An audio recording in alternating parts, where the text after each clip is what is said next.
Assalamualaikum warahmatullahi wabarakatuh. Pada kesempatan kali ini saya akan membahas materi mengenai aritmetika sosial yang berkaitan dengan materi bruto, neto, tara, pajak, dan diskon.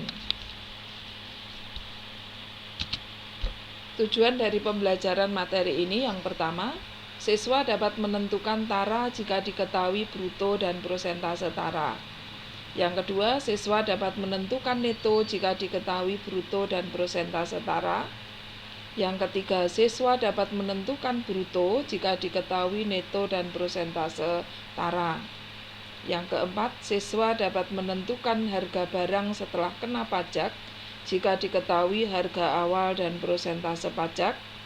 Yang kelima, siswa dapat menentukan harga awal jika diketahui harga setelah kena pajak dan prosentase pajak.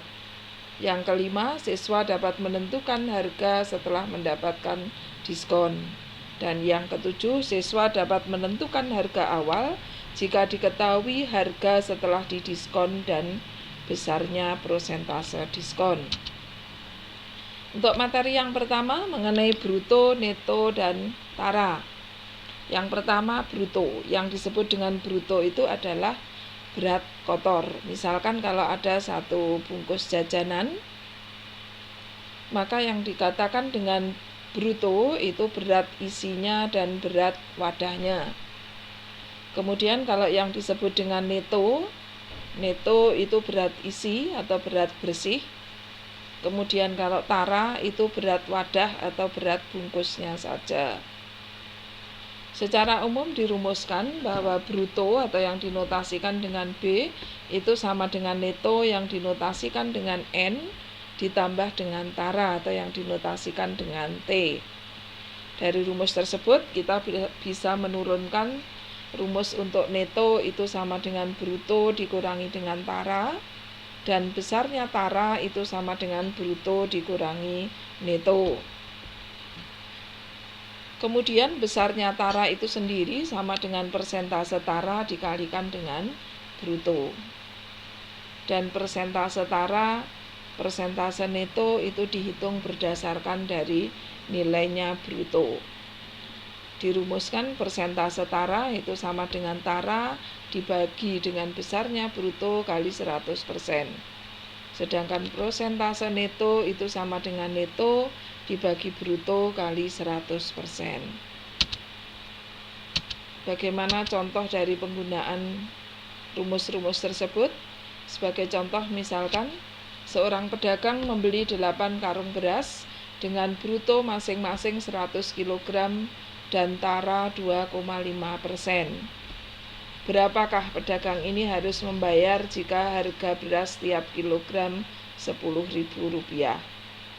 Dari soal itu kita tuliskan dulu apa yang diketahui. Yang pertama yang diketahui brutonya 100 kg, kemudian taranya 2,5%, dan harga per kilogram Rp10.000. Di soal itu yang ditanyakan berapa harga seluruhnya. Untuk menentukan harga seluruhnya berarti kita harus tahu dulu neto dari keseluruhan beras dari 8 karung tersebut. Di soal itu diketahui taranya 2,5%, maka untuk 1 karung beras besarnya tara sama dengan 2,5% kali bruto, brutonya 100, maka sama dengan 2,5 kg. Neto untuk 1 karung beras maka sama dengan bruto dikurangi tara, maka sama dengan 100 dikurangi 2,5 sama dengan 97,5 kg. Itu neto untuk 1 karung beras. Sedangkan di soal tadi membeli berasnya 8 karung, maka neto dari 8 karung beras sama dengan 8 kali 97,5 sama dengan 780 kg. Diketahui tadi harga untuk 1 kg itu Rp10.000, maka harga seluruhnya tadi netonya 780, berarti 780 kali harga 1 kg Rp10.000, maka ketemu Rp7.800.000. Jadi yang harus dibayar pedagang tersebut sebesar Rp7.800.000. Kemudian untuk materi yang berikutnya mengenai pajak, yang disebut dengan pajak adalah tambahan nilai. Dirumuskan bahwa besarnya pajak itu sama dengan persentase pajak kali harga awal. Kemudian harga setelah kena pajak itu sama dengan harga awal ditambah dengan besarnya pajak. Sedangkan harga sebelum kena pajak, jika diketahui harga setelah kena pajak, maka dirumuskan sama dengan 100 per 100 ditambah persentase pajak ini dikalikan dengan harga setelah kena pajak. Contoh dari penggunaan soal ini, penggunaan rumus itu, contoh, toko Gemalawu menjual sebuah mesin cuci dengan harga sebelum kena pajak Rp2.000.000. Jika terdapat pajak pertambahan nilai sebesar 15%, berapakah harga mesin cuci tersebut?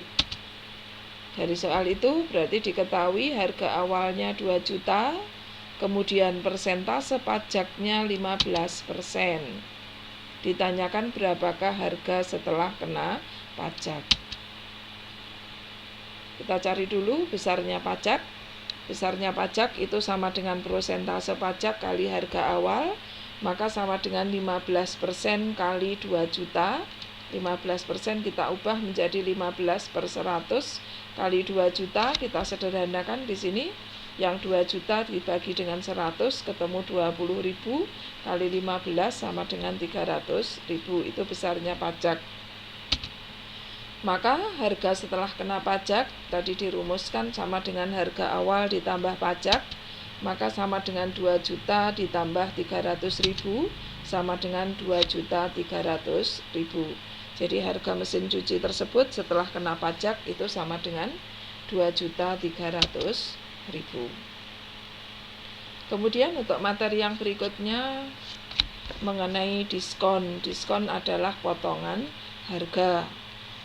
Dirumuskan bahwa besarnya diskon itu sama dengan persentase diskon kali harga semula. Sedangkan harga setelah diskon atau harga yang harus dibayar itu sama dengan harga semula dikurangi dengan besarnya diskon. Kalau diketahui harga yang harus dibayar, yang ditanyakan harga semula, maka kita bisa menemukan harga semula itu sama dengan 100 per 100 dikurangi persentase diskon kali harga bayar. Contoh dari penggunaan rumus yang berkaitan dengan diskon. Misalkan, ketika menjelang Lebaran tahun 2020, Budiman membeli baju di pos mode. Pada baju tersebut tertera harga Rp200.000. Tetapi pada saat itu pos mode memberikan diskon sebesar 20%. Tentukan yang pertama besar diskon yang diperoleh Budiman, dan yang kedua harga baju yang harus dibayar oleh Budiman.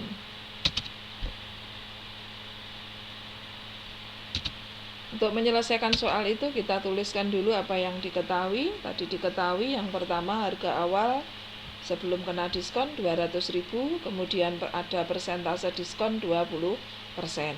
Yang ditanyakan berapa besarnya diskon dan berapa yang harus dibayar. Kita cari dulu yang pertama, besarnya diskon itu dirumuskan dengan persentase diskon kali harga awal. Maka sama dengan 20% kali 200.000. Maka besarnya diskon yang 20% kali 200.000 itu sama dengan 20 per 100 kali 200.000 sama dengan 40.000. Maka harga yang harus dibayar itu sama dengan harga awal dikurangi diskon sama dengan 200.000 dikurangi 40.000 sama dengan 160.000.